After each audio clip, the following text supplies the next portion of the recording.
రాజశేఖర రెడ్డిని ఎన్టీఆర్తో సమానంగా పొగిడే పరిస్థితి. కాంగ్రెస్లో ఉన్నప్పుడు గారా నాకు రామారావు గారే రాజకీయ గురు, రాజశేఖర రెడ్డి గారు అని చెప్పారు. చనిపోయేంత వరకు గారు అదే మాట మీద ఉన్నారు. దేవినేని వంగవీటి కుటుంబాల మధ్య ఆధిపత్య పోరు ఇంకా కొనసాగుతుందా? ఆ టైంలో ఏదో రెండు ప్రధాన సామాజిక వర్గాల మధ్య కార్చిచ్చుకు కారణమైంది ఆనాటి కాంగ్రెస్. తెలుగుదేశం పార్టీకి అనుకూలంగా ఉన్న మీడియా, ఈనాడు కానివ్వండి, జ్యోతి కానివ్వండి, టీవీ5 కానివ్వండి, కావాలని చెప్పని ఒక అబద్ధపు మచ్చ. అదే పోకడ ఈ కుల కార్చిచ్చుకి వైసీపీయే ప్రధాన కారణం. వైసీపీలో ఎవరైతే ముఖ్య స్థానాల్లో ఉన్నాళ్ళో వాళ్ళ నుంచే ఈ స్ప్రెడ్ జరుగుతుంది. ఈ రోజుగా ఆయన మనస్తత్వం అదే. దాన్ని నిర్మోమాటంగా రప్ప అనే నినాదాన్ని అదొక జై శ్రీరామ్ లాగా మీరు ఎందుకు ప్రోత్సహిస్తున్నారు? అడ్డొస్తే మనల్ని ఎవరు ఆపేది, లేకపోతే అడ్డొస్తే తొక్కి పారేస్తామని చెప్పని పవన్ కళ్యాణ్ గారి డైలాగులు, బాలకృష్ణ డైలాగులు పెట్టినప్పుడు ఆ రోజు మీరందరూ ఎందుకు మాట్లాడలేకపోయింది? సార్వత్రిక ఎన్నికల్లో తెలుగుదేశం పార్టీ అధికారాన్ని కోల్పోయింది, వైసీపీ అధికారంలోకి వచ్చింది. మీరు ఎందుకు జెండా మార్చారు? 30 సంవత్సరాలు తెలుగుదేశం పార్టీలో ఉండి పదవులు అనిపించిన వాళ్ళకన్నా ఆ 3 సంవత్సరాల్లో తెలుగుదేశం పార్టీ ఉంది ఎక్కువ నష్టం.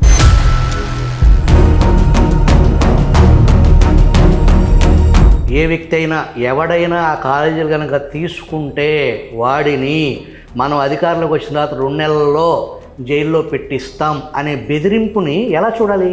అంత స్కాము. ఆ స్కామ్లో మీరు పాలు పంచుకుంటే మిమ్మల్ని వైసీపీలోకి తొలుత ఆహ్వానం పంపింది ఎవరు? ఆహ్వానం తర్వాత మీరు మీ నాయకుడిని కలుసుకున్నప్పుడు ఆ తొలి పలుకులు సంభాషణ. ఈరోజు మీరు ఏదో ఒక పదవి ఇచ్చారు కదా అని చెప్పని, భుజం మీరు చేశారు కదా అని చెప్పని ఇటు పంపిస్తే అటు వెళ్ళిపోయే విధానమైన ఇది కాదు. మేము అడిగింది ఒకటే, మాకు ఒక బేస్ ఏర్పాటు చేయండి. మరి బావకుమార్ మీకంటే ముందు నమ్ముకున్నాడు. నేను చెప్తున్నా కదా, 3 సంవత్సరాల్లో నేనేమన్నా పనులు పొంది లేకపోతే ఇంకేమన్నా ఆర్థికంగా నేనేమన్నా ఓగా లాభాలు సంపాదించి చేస్తే మీరు నమ్మక ద్రోహం అనొచ్చు. ఆంధ్రుల రాజధాని అమరావతిని కేవలం ఒక కులానికే పరిమితం చేసి వైసీపీ టాప్ టు బాటమ్ ఆరోపణలు చేయటాన్ని ఎలా చూడాలి? 18 నెలల 19 నెలల కాలంలో ఒక్క కంపెనీ అన్న ఇక్కడ తీసుకొచ్చారా? ఇప్పుడున్న కూటమి ప్రభుత్వం వైఎస్ జగన్మోహన్ రెడ్డి గారు ఆయన చుట్టూ ఉన్న కమ్మారు కాకుండా తతిమావారిని కమ్మద్వేషిగా అనేది ఉంటుంది అనేది ఆ ఆరోపణ నిజమేనా? ఈరోజు నన్ను వ్యతిరేకించే ఈనాడు, ఆంధ్రజ్యోతి లేకపోతే టీవీ5కి వ్యతిరేకమైతే నేను మొత్తం కమ్మారికి ఎందుకు వ్యతిరేకం అవుతుంది? జగన్మోహన్ రెడ్డి పాలనలో ఎటువంటి హింసకి తావులేదా? ఎక్కడా లేదు. తెలుగుదేశం పార్టీ కేంద్ర కార్యాలయం మీద దాడి. సార్, దీంట్లో ఒక ముఖ్యమంత్రి స్థాయి వ్యక్తిని బోసడిక్కే అని తిరగటం మీరు సమర్థిస్తున్నారా, సమర్థించట్లేదా? ఆ తిట్టడం సమర్థనీయం కాకపోయినప్పటికీ కూడా దానికి ఆన్సరు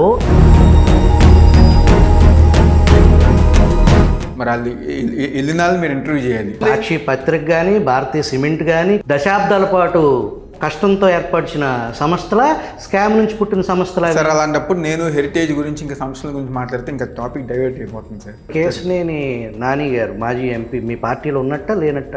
ఆయన రాజకీయం నుంచి కొన్ని రోజులు బ్రేక్ తీసుకున్నారు కాబట్టి. బ్రేక్ అంటే హాలిడేసా?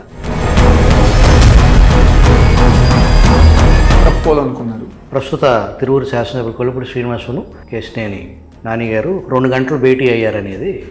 చనిపోయినప్పుడు ఎవరో చనిపోయినప్పుడు వాళ్ళ దినం కార్యక్రమంలో కలిశారు. మీకు డేటా ఉందైతే? ఎందుకు తెలియదండి. ఓకే.